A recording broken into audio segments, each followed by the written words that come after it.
जय हिंद, वंदे मातरम। बहुत बहुत स्वागत है आपका टीम निष्ठा पर। एफकेट 1 2026 का जो एग्जाम है वो होने जा रहा है 31 जनवरी 2026 को। ये वीडियो मैं बना रहा हूं एंड ऑफ नवंबर में, तो लगभग 2 महीने का समय बचा है, 60 दिन का समय बचा है। कैसे आप इस एग्जाम की प्रिपरेशन कर सकते हैं इन 2 महीनों में इफेक्टिवली, स्पेशली जब आप सीडीएस की भी तैयारी कर रहे हैं। सीडीएस 1 2026 मिड ऑफ अप्रैल में है, सीएपीएफ 19 जुलाई को है। तो ये सारी डेट्स को ध्यान में रखते हुए, और बीच में आपका एएफएस भी है या एसएसबी है, तो सारी चीज़ों को कैसे जो है आप मैनेज कर सकते हैं, और उस बीच में एफकेट की तैयारी के लिए कैसे समय निकालना है। स्पेशली अगेन जब वेंडर चेंज हो गया है, नाउ इज एडसेल, और उसके अलावा जो है आपका सिलेबस में चेंज हुआ है। अगर आप देखेंगे जीएस में ऐसा कोई सिलेबस में चेंज नहीं है, आपका मैथ्स और रीजनिंग में तो वो क्या क्या चेंजेस हैं ब्रीफली, बहुत ज़्यादा चेंजेस नहीं हैं। बट अगर आप लास्ट जो एग्ज़ाम देखोगे एफकैट का, उसमें भी जो लेवल ऑफ क्वेश्चंस थे, पहले जो लेवल ऑफ क्वेश्चंस थे वो बहुत सीधे सीधे थे, वन लाइनर क्वेश्चंस थे, और कहा जाता था जनरली कि बहुत इजी पेपर पूछा जाता है, 55-60% बच्चे जो है स्कोर करते थे। अब जो है वो थोड़ा सा लेवल अप हुआ है, इसीलिए अगर आप देखोगे कट ऑफ भी नीचे गई थी। और इन सारी चीज़ों को ध्यान में रखते हुए एफकेट 1 2026 की प्रिपरेशन हम कैसे कर सकते हैं, इस चीज़ को लेकर आज के सेशन में हम डिस्कशन करने वाले हैं। देखिए, सबसे पहले तो आपको ये समझना है कि 4 सेक्शंस हैं, ठीक है। जीएस है, जीएस आपका मैथ्स, रीजनिंग, इंग्लिश। अब इसमें हमने जो अभी तक क्या किया है, हमने एक 5 प्रीवियस ईयर पेपर्स उठाए हैं और 2 मॉक टेस्ट पेपर्स जो कि एचसीएल की वेबसाइट पे fcat.htsil पे अवेलेबल हैं, उनको डाउनलोड किया है। तो लगभग हमारे पास हो गए हैं 700 क्वेश्चंस, ठीक है। तो उसको हमने सेक्शन वाइज डिवाइड कर लिया है, जैसे मैथ्स के, रीजनिंग के, इंग्लिश के और जीएस के। उसको भी टॉपिक वाइज हम सेशंस कवर कर रहे हैं।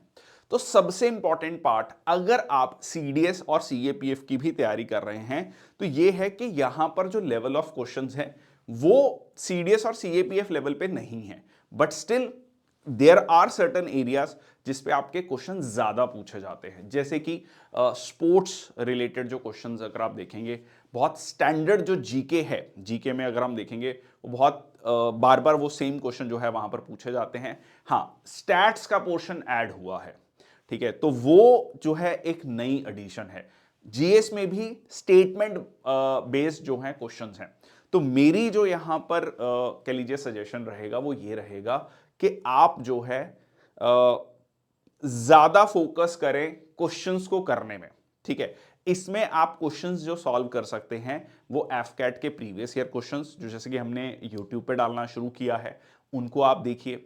और उसके साथ जो है मॉक टेस्ट, ठीक है, mock test, full length mock test appear कीजिए। क्योंकि अगर आपने अभी तक, बहुत सारे स्टूडेंट हैं जिन्होंने प्रिपरेशन कर ली है, ठीक है, अगर आपने प्रिपरेशन नहीं की है तो बहुत ही सिलेक्टिवली, सबसे पहले तो आप प्रीवियस ईयर क्वेश्चंस को देखिए और बहुत सिलेक्टिवली उन्हीं टॉपिक्स की आप प्रिपरेशन कीजिए, क्योंकि एफकैट में बहुत लंबा चौड़ा सिलेबस नहीं है। जैसे कि अगर आप हिस्ट्री, जैसे मान लो जीएस में हिस्ट्री की बात करें, तो बहुत सीधा सीधा वन लाइनर क्वेश्चंस आपके पूछे जाते हैं। आप ज्योग्राफी उठाएंगे, उसमें भी आपको बहुत स्टैंडर्ड सेट ऑफ क्वेश्चंस जो हैं बार बार पूछता है, जैसे कैपिटल से रिलेटेड भी क्वेश्चन पूछता है कि इस कंट्री की कौन सी कैपिटल है, जैसे बाल्टिक स्टेट्स की कैपिटल पूछ लिया। तो ये सारे चीज़ें जो हैं आपको ध्यान में रखना है। बहुत ज़्यादा करंट अफेयर्स पे फोकस मतलब करना है, पढ़ लेना है जहां से भी आप पढ़ रहे हैं, बट ज्यादा फोकस स्टैटिक पोर्शन पे कीजिए, मैथ्स रीजनिंग पे फोकस कीजिए, इंग्लिश और जीएस स्कोरिंग पार्ट है। और जहां से भी आपने सिलेबस को पढ़ा है, उसके बाद जो मेरा सजेशन है, मैं जो बार बार कहना चाहता हूं इस पूरी वीडियो के थ्रू, वो ये है कि मॉक टेस्ट प्रैक्टिस कीजिए। अभी हमने जो एनसीईआरटी क्विज पोर्टल है, ncrtquiz.com, उस पर हमने 10 मॉक टेस्ट अपलोड किए हैं लेटेस्ट सिलेबस के अकॉर्डिंग।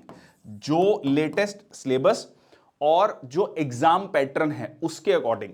अब उसमें क्या है, जैसे मैंने आपको कहा कि अभी आपके मैथ्स के कुछ टॉपिक्स ऐड हुए हैं, स्टैट्स का पोर्शन है, और उसके अलावा जो है आपका ऐड हुआ है जो करंट अफेयर्स के क्वेश्चंस को हमने उसमें अपडेट किया है। उसके अलावा हमने जो है स्टेटमेंट बेस्ड क्वेश्चंस अपडेट किए हैं।